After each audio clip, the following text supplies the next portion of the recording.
In a world that loves simple stereotypes, you are probably here because you are drawn to this culture and its apparent contradictions. Slavic women are often portrayed as either guardians of ancient tradition or as rebels racing towards modernity. But the truth is rarely black and white. So, where do they really draw the line? We have looked past the cliché and dug into the cultural shifts and personal stories to find out. We are going in this video to explore the deep-rooted values fused with modern ambitions to create something entirely new and often surprising. To understand the modern Slavic woman, you first have to understand the world that shaped her grandmother. The foundation of Slavic culture is not built on rugged individualism, but on the strengths of the family, the community, and profound, often unspoken, gender roles that have echoed for centuries. Historically, especially in rural societies, a woman's life was mapped out by tradition. In many communities across the Slavic world, the life stage of a young woman before marriage, sometimes called the девушка phase, was a unique period. It was a time of relative social freedom and festivity, yet deeply intertwined with responsibilities, preparing her for ultimate role as a wife and mother. She was expected to master domestic arts like spinning, weaving, and managing a household. Skills that were not just hers, but a measure of her worth. These were not just expectations, they were woven into society. While romanticized today, coming-of-age rituals were practical markers. In some areas, as a girl might showcase her intricate sewing at a feast, in others, a young woman might wear a special premarital skirt, a logical signal of her village that she was of marrying age. This historical framework, where men were the designated providers and women were the domestic and emotional core, was reinforced for centuries by orthodox values and simple realities of survival. A woman's strength was in her endurance, her loyalty, and her ability to create a warm, stable home, a concept often called pagoda в доме in Russia, in Russian language, and it's translated like the weather in the home. And while the world has changed, these echoes persist. You can see it in the dating culture, where chivalry isn't seen as outdated, but as a sign of respect. Opening a door, paying for a meal on a first date, or bringing an odd number of bouquet of flowers are a cultural language that signals care and seriousness. To many Westerners, this can feel like a step back in time, but here is a part of dialogue where masculine and feminine roles are seen as distinct and complementary. For many Slavic women, as man who leads with confidence isn't seen as domineering, but as a reliable and protective, qualities prized for generations. This focus on family remains a powerful anchor. While it's a broad generalization, cultural analyses like the European value study often show that family is considered highly important in Eastern Europe, sometimes more so than in Western European nations, where individualism is more pronounced. This value shapes life choices, ambitions, and the search for a partner. The goal for many isn't just a casual partnership.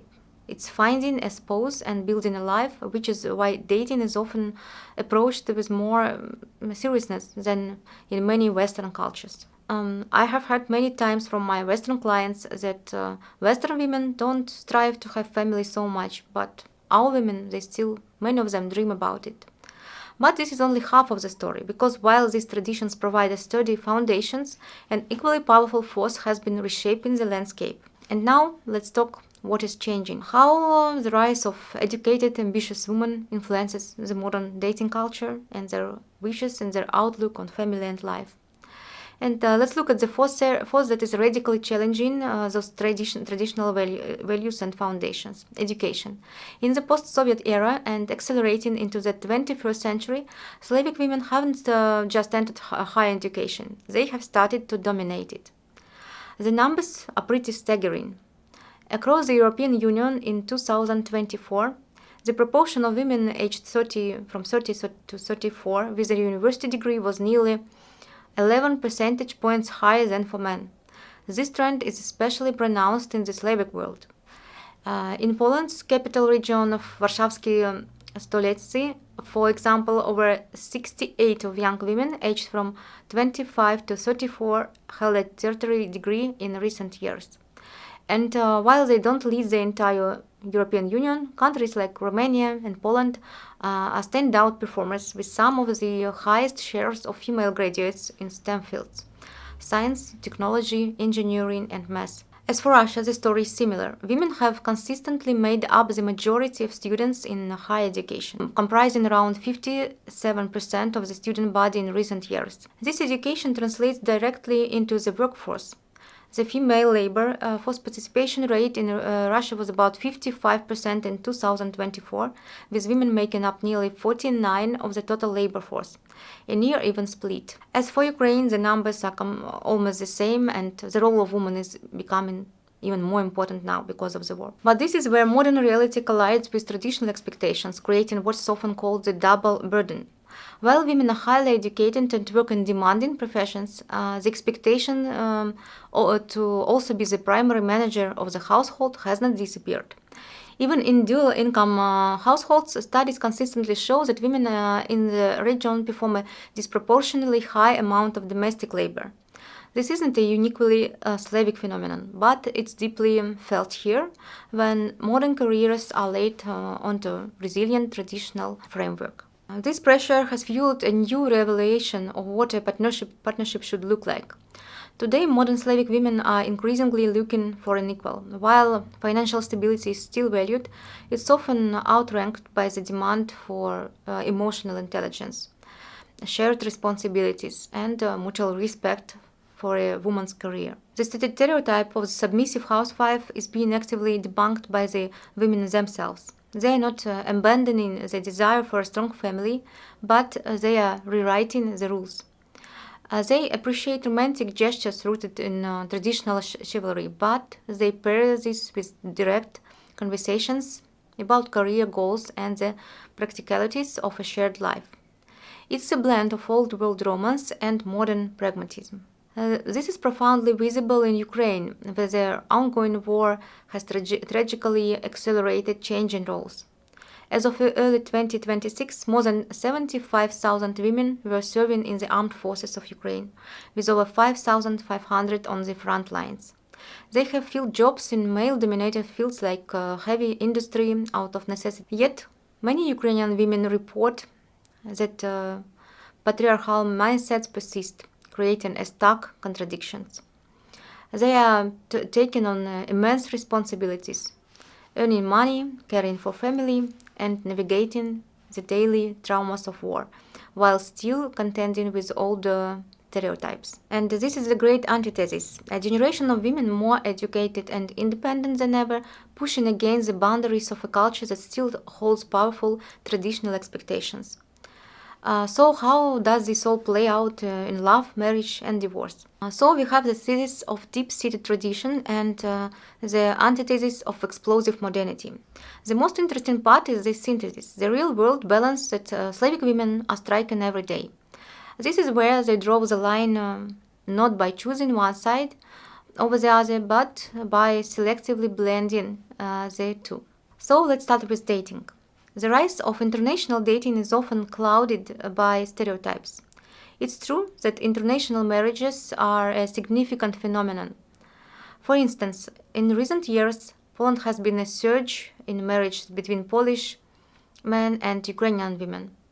But the motivation behind these unions often defies the cliché.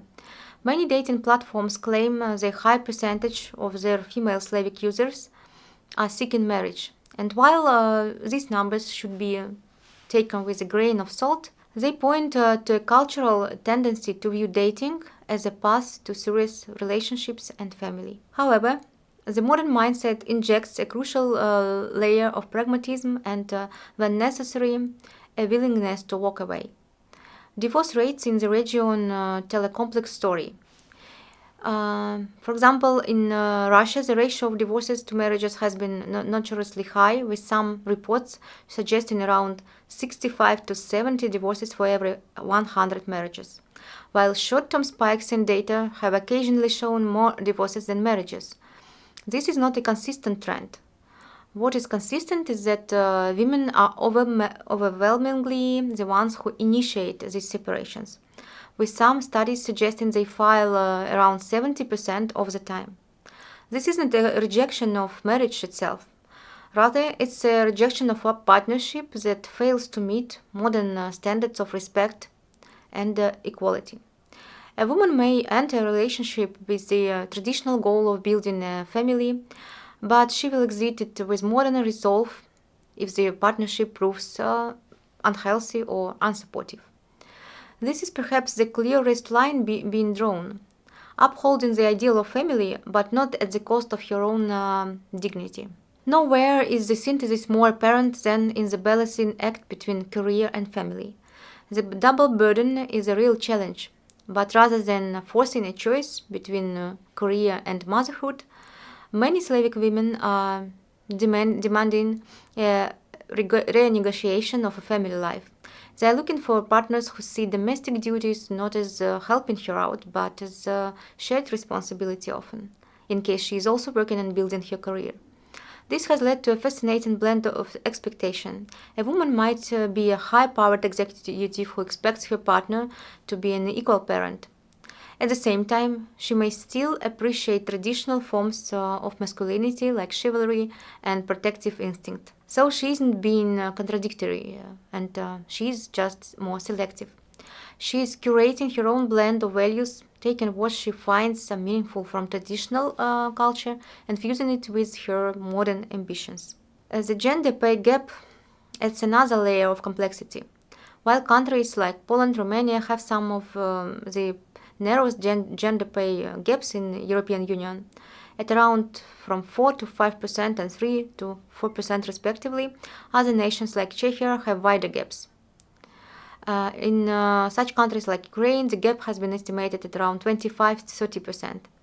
This economic reality reinforces the need for female ambition and financial independence, while simultaneously making the traditional model of a male breadwinner still relevant in some contexts. So where do Slavic women draw the line? The answer is not a single point on a map. It's constantly shifting, deeply personal boundary. We have seen that the traditional woman devoted solely to home and hearth is largely a figure of the past. In her place is a highly educated, career-driven individual who is an indispensable part of the modern workforce. But we have also seen that modern woman hasn't simply discarded tradition. She has repurposed it. The deep cultural value placed on family, loyalty, and commitment remains a powerful anchor. She still seeks a strong, stable partnership, but she now demands that it be partnership of equals, built on mutual respect and shared responsibilities. Again, in case if she is also building her career and not just housewife. She might appreciate the romance of traditional chivalry but won't tolerate a lack of emotional intelligence or dismissal of her ambitions. So the modern Slavic woman is a master of this synthesis. She is navigating a world where she is expected to be both strong and soft, independent and nurturing, ambitious at work and the heart of her home. She is not a contradiction, but she is a complex, evolving identity forged in the crucible of rapid historical change. It's a demanding balance, and the double burden is real. But ultimately, the story of the modern Slavic woman isn't one of being torn between two worlds. It's the story of building a new one that honors the resilience of her ancestors while embracing the possibilities of the future. My video is not a final answer, it's just a snapshot of an ongoing evolution. The line will continue to be drawn by every woman in every choice she makes. So now we turn the question to you, whether you are from this culture in a relationship with someone from it, or simply an observer, what have you seen? Where do you think the line is drawn? Let me know your thoughts in the comments below, and if you found this analysis insightful. Be sure to like and subscribe for more videos and explorations about modern culture, Slavic culture, and dating.